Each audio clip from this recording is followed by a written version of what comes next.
열린교 성도 여러분 안녕하세요. 오늘 동영상 강의는 침례교회는 무엇을 믿는가 제6강 우리는 지역교회의 자치성과 교회와 국가의 분리를 믿습니다 라는 주제로 잠시 말씀 나누겠습니다. 남침례 교단의 특징 가운데 하나가 지역교회의 자치성을 강조하는 것입니다. 지역교회의 자치성을 강조한다는 의미는 교회에서 결정한 어떠한 사안에 대해서 교단에서 제재를 하거나 승인을 하는 것이 없다라는 의미가 될 수도 있습니다. 즉 교회에서 결정한 것을 존중한다는 의미가 있죠. 왜 그러냐면 우리는 성도의 신앙적 자율성을 믿는다고 지난 시간에 말씀을 드렸습니다. 따라서 이러한 성도의 자율성을 가진 분들이 모인 공동체이기 때문에 공동체 또한 자율성을 갖고 있다고 생각을 합니다. 그래서 공동체가 책임을 지고 공동체가 결정을 하는 것에 대해서 누구도 간섭할 수 없다라는 것이 기본적인 생각입니다. 그렇다면 성경적으로 왜 이러한 생각을 하는지, 교회란 무엇인지부터 함께 살펴봤으면 좋겠습니다. 여러분, 교회는 무엇입니까? 성도님들에게 교회는 무엇입니까? 라고 물어봤을 때 어떤 분은 교단을 이야기할 수도 있고 또 어떤 분은 의식을 얘기할 수도 있고 또 어떤 분들은 교회 건물을 얘기할 수도 있는데 교회는 그것이 본질이 아니라 말에서도 우리가 생각해 볼 수 있는데 교회란 말은 원래 에클레시아입니다.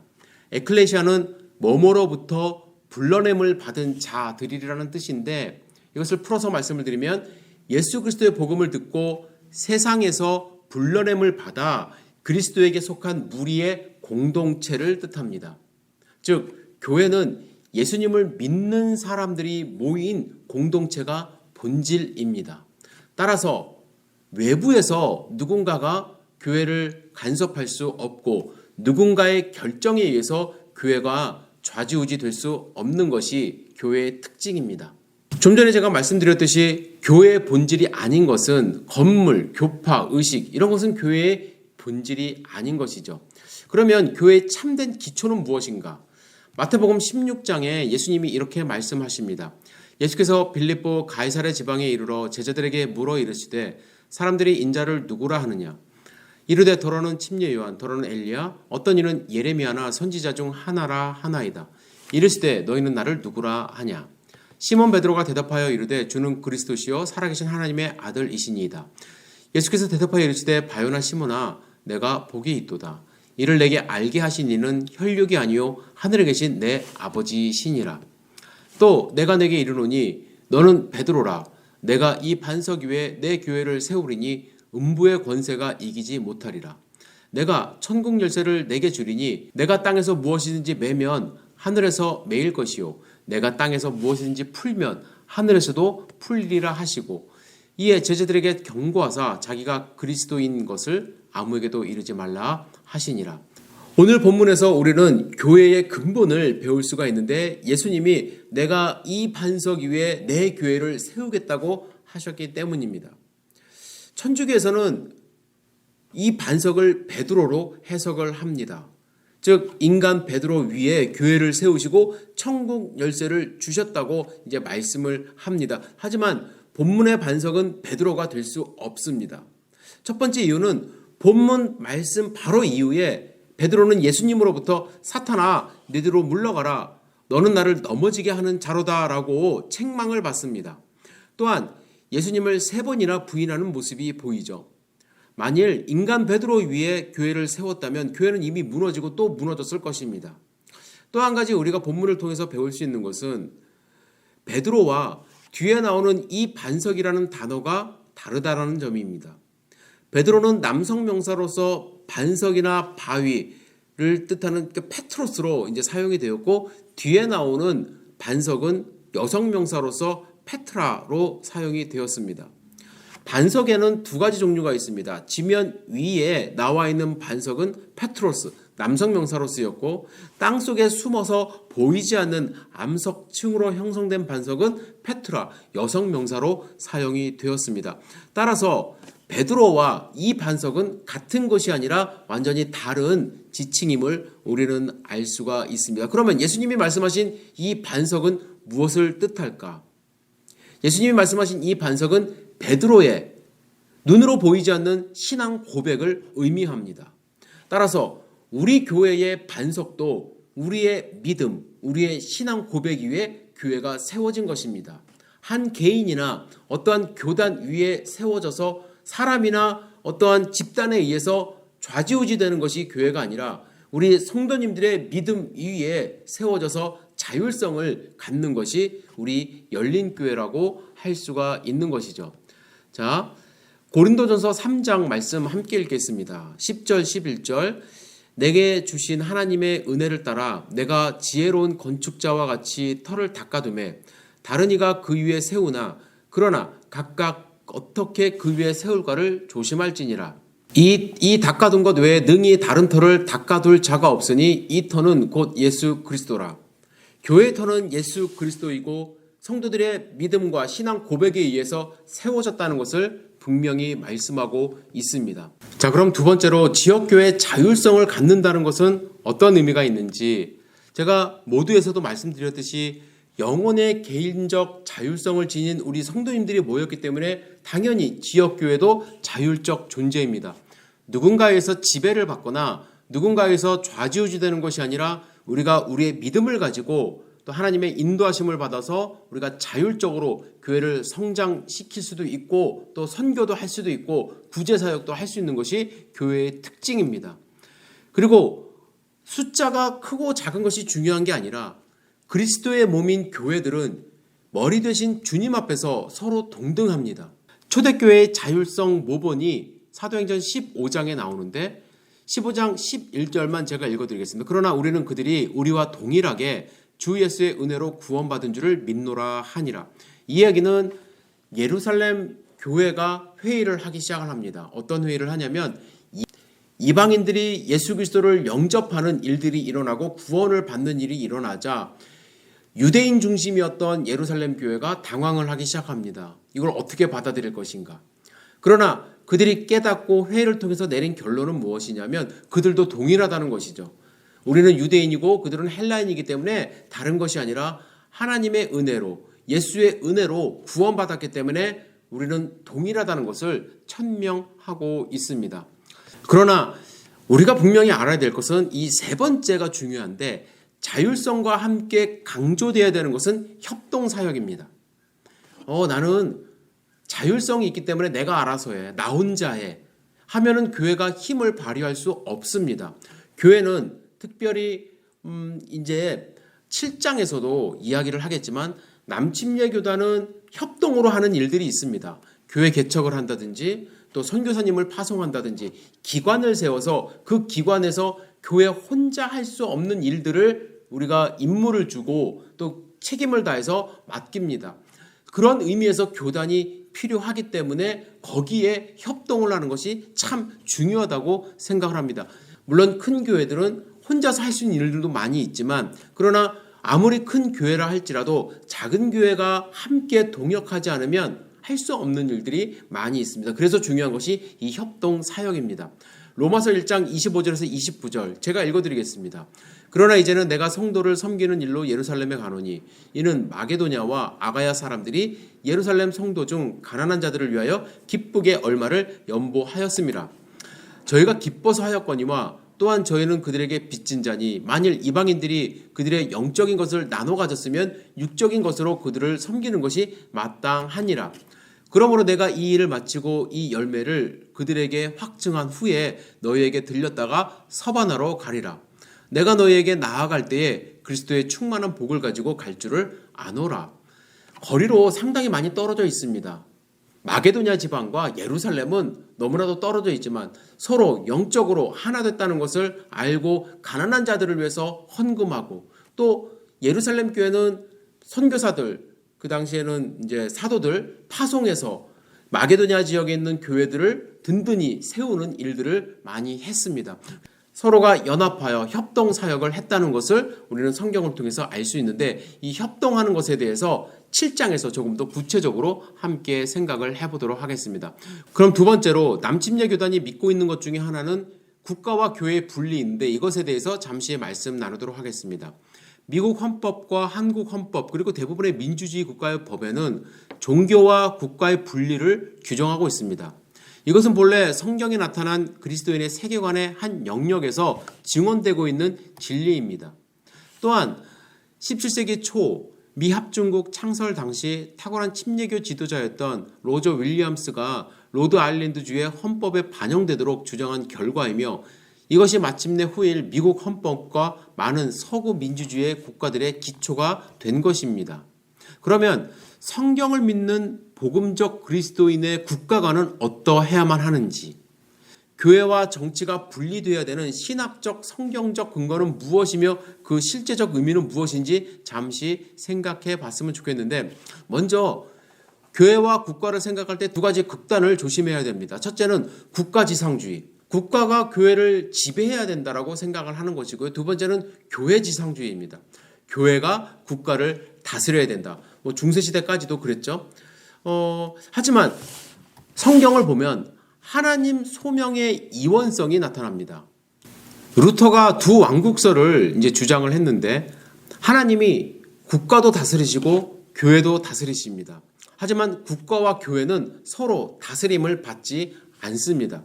하나님은 국가의 지도자를 세우시고 관여하십니다. 하지만 국가를 통해서 교회의 지도자를 세우시지 않습니다. 하나님은 교회의 지도자를 세우십니다. 관여하십니다. 하지만 교회를 통해서 국가의 지도자를 세우시지 않습니다. 서로가 서로를 지배하지 못하도록 한 것이 루터의 두 왕국설입니다.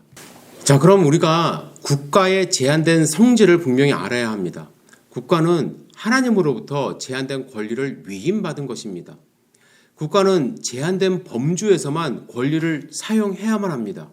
뿐만 아니라 국가는 개인, 가정, 교회를 위해 존재하는 것이지 국가를 위해 개인, 가정, 교회가 존재하는 것은 절대로 아닙니다.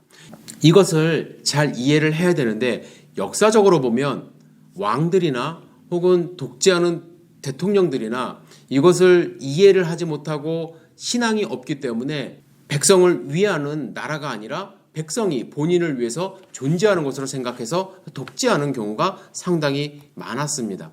이제 마지막으로 국교의 악과 민족 복음화의 참된 의미를 잠시 생각을 해봤으면 좋겠습니다. 어떤 분들은 이 나라가 정말 기독교가 국교가 됐으면 좋겠다, 다른 종교 다 없어졌으면 좋겠다라고 생각하실 수도 있습니다. 저도 일부분 동의를 합니다. 그러나 조심해야 됩니다. 기독교가 국교가 되는 순간 기독교가 권력을 갖습니다. 권력을 가지면 타락을 합니다.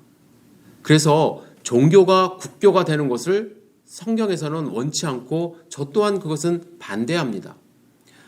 우리가 하나님을 믿고 또 하나님을 찾아가고 구원을 받는 것은 개인의 신앙적인 자율적인 의지를 갖고 해야 되는데 나라에서 꼭 이것을 믿어야 된다라고 했을 때 그것은 올바른 신앙이 아닐 수도 있게 되는 것이죠. 그리고 기독교가 국교가 되는 순간 어떤 가능성도 열어주냐면 다른 종교가 이 나라의 국교로 자리 잡을 수 있다는 것을 열어주는 것일 수도 있습니다. 따라서 우리가 오히려 핍박받고 또 우리가 예수님을 믿지 못하는 상황으로 몰릴 수도 있게 되는 것이죠. 그래서 정치와 종교는 분리돼야 저는 건강하다고 생각을 합니다. 자, 몇 가지 정리해서 말씀을 드리면 국교는 신앙의 자유를 억압할 수 있습니다. 국교는 신앙 표현의 자유를 위축시킵니다. 국교는 국가의 악이나 종교의 악을 쉽게 표출할 수가 있습니다. 권력이 있기 때문에 그렇죠. 그리고 신앙 표현의 자유를 위축한다. 예를 들어서 국교가 되면은 나라에서 정하는 어떠한 표현법을 정할 수도 있습니다. 또 교단을 또 정할 수도 있고요.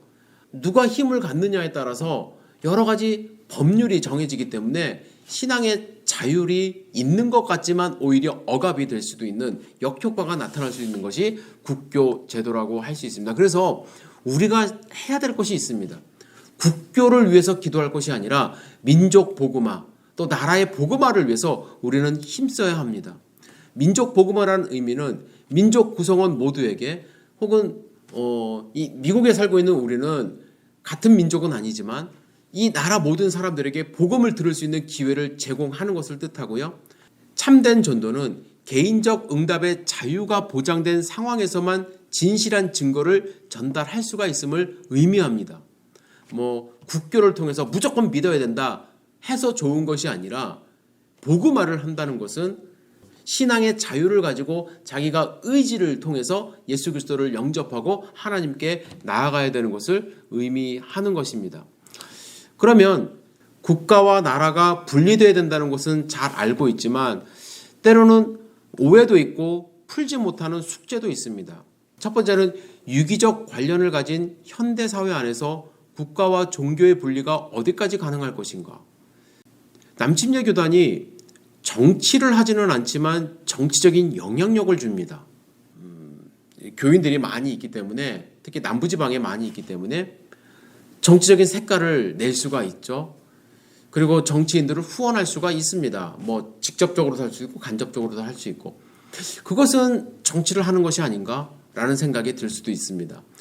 그렇게 유기적인 관계, 우리의 삶 자체가 정치인데 어떻게 이것을 극단적으로 분리를 할 수 있는가. 아미시 같은 경우에는 자기들만의 어떤 독특한 공동체를 이루어서 정치와 상관없이 살아가는 것 같지만 그 안에서도 정치적인 영향력이 있다라는 것이죠. 그것을 어디까지 분리를 하고 또 어떻게 생각을 해야 되는가에 대한 논쟁이 항상 많이 있습니다.